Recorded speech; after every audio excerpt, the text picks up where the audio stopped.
Okay, so I come from a drumming background, and so my main focus, I feel like, is drums. And I feel like if you have a really solid drum track, it's just the baseline for everything else. So I'm gonna start with that. I'm using a lot of layers here, but this is the best drum sound that I've come up with so far. So here's my kick. I've started. Let's start with FM8. Okay, so I've started using like an 808 at 41 hertz under the kick, because I've found that a lot of the kicks that I'm using are kind of centered at 60 hertz. For instance, get some volume here. So if you look at where this is centered, this is the kick that I usually use. It doesn't really go as low as I want it to. I've been listening to like a lot of Knife Party and analyzing the frequencies, and they're really centered at 41. Even in the dubstep stuff, even with electro, all over the place, it's at 41. So I have this FM8 here, and that's pretty low. That's 41 hertz. That's a lot of speakers won't even pick that up, but at the club, you'll definitely hear that. If you see with the spectrum here, let's open it up here. Yeah, so that's right there at 40, 41 hertz area, and I'm basically just EQing just the bottom in there. And you'll notice also here, I have a compressor, and that's side chained to the kick also. So if I take this off, I've noticed that that's just too much, but I kind of want it to come afterwards, right? So I have that side chained in, and then the top. So together,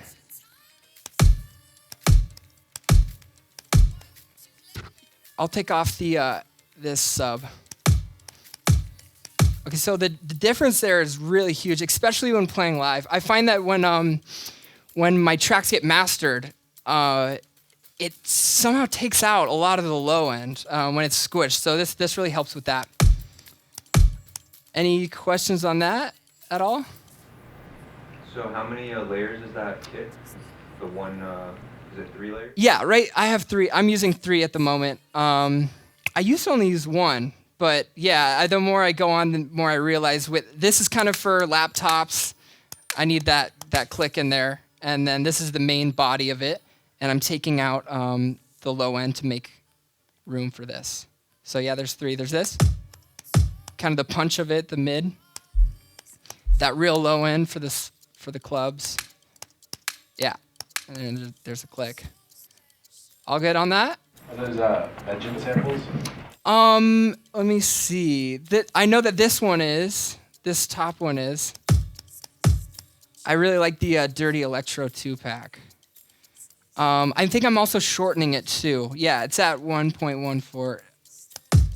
It's a little too long for me, so I think I shorten it too. Yeah, these 2 are Vengeance, and then like I said, this one's kind of just an 808 from FM8. Yeah, so let's move on. There's the kick. That's as far as I've gotten so far. It's for me, drums is just an ongoing process. It's like I said, it's my main focus pretty much. So I just have like snare days where I'll work on my snare for like 8 hours, 10 hours. I've never put hours into drums and regretted it. So that's something I would recommend, just spending a long time just on one drum. All right, so here's my snare. By the way, this is the boring part. I get that, but yeah, all this stuff really helps. So this is a bunch of layers. I have that, kind of doing the same type of thing, but with a little more layers in there. I have the trigger, which we'll talk about later. This is for the top end, that white noise type of. And then one thing I've recently started doing is I have like a really acoustic sounding snare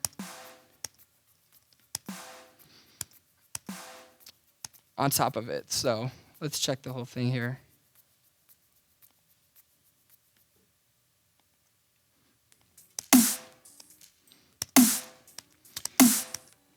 So one thing I've learned doing this is there's a sweet spot when it comes to the length of your drums. If it's too short, it's let me try this. I'm gonna put a gate on here. So if you have it too short,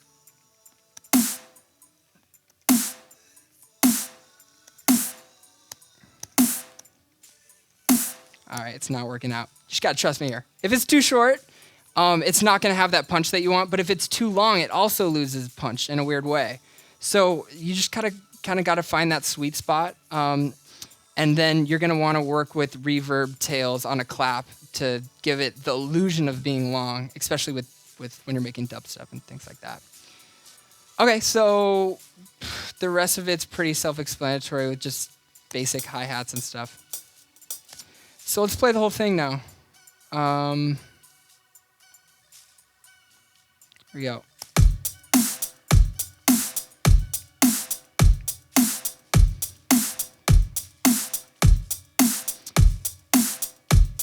Yeah. So there's that. It's a pretty simple beat, but yeah. Any questions about drums at all? Yeah. Are you compressing them individually, or are you compressing them individually and then in groups also? It's pretty much, for the most part, I'm compressing the group. When it comes to my kick, I'm actually not compressing at all. Yeah, it's pretty much just straight. But yeah, with this snare, I have a compressor over the group, and that's it. Yeah, everything else is pretty dry, just EQ within the group. Yeah. All good? Can you actually go over in detail, like similar to how you went over, could you go over the hi-hats in similar detail to how you went over the rest of the Okay, yeah. When it comes to hi-hats and when it comes to drums in general, usually my favorite sound is the most organic one.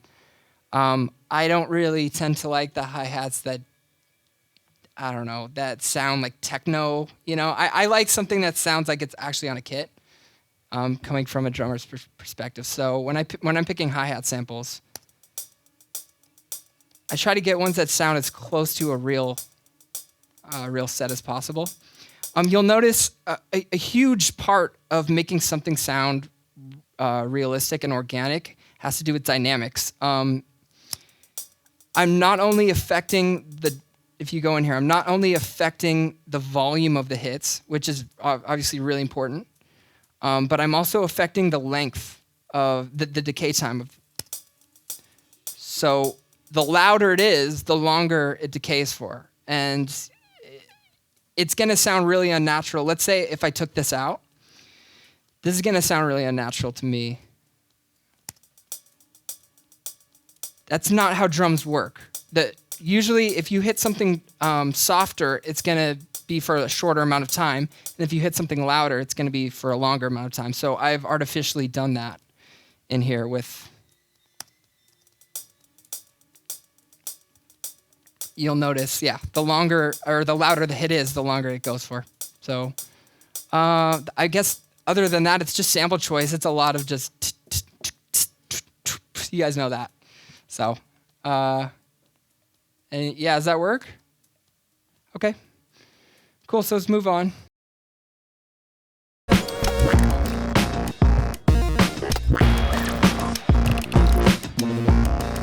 Very much like to thank Pyramind for hosting me here once again. I think this institution is really cool, and until I came here for the first time, I had never seen anything like it in my whole life.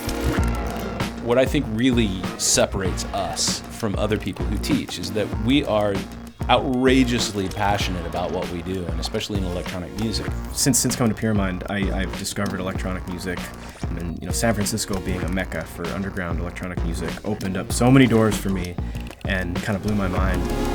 We cover everything from absinthe to contact. When people get to the mind-melting level, we get into modular synthesis. Everything about native instruments, everything about Logic synths down to the finest detail. We learned it all.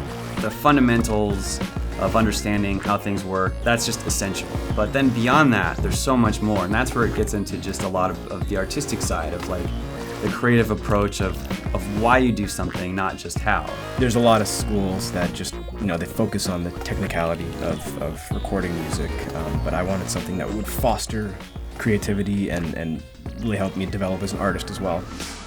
Each of our genre-specific programs comes in 4 levels.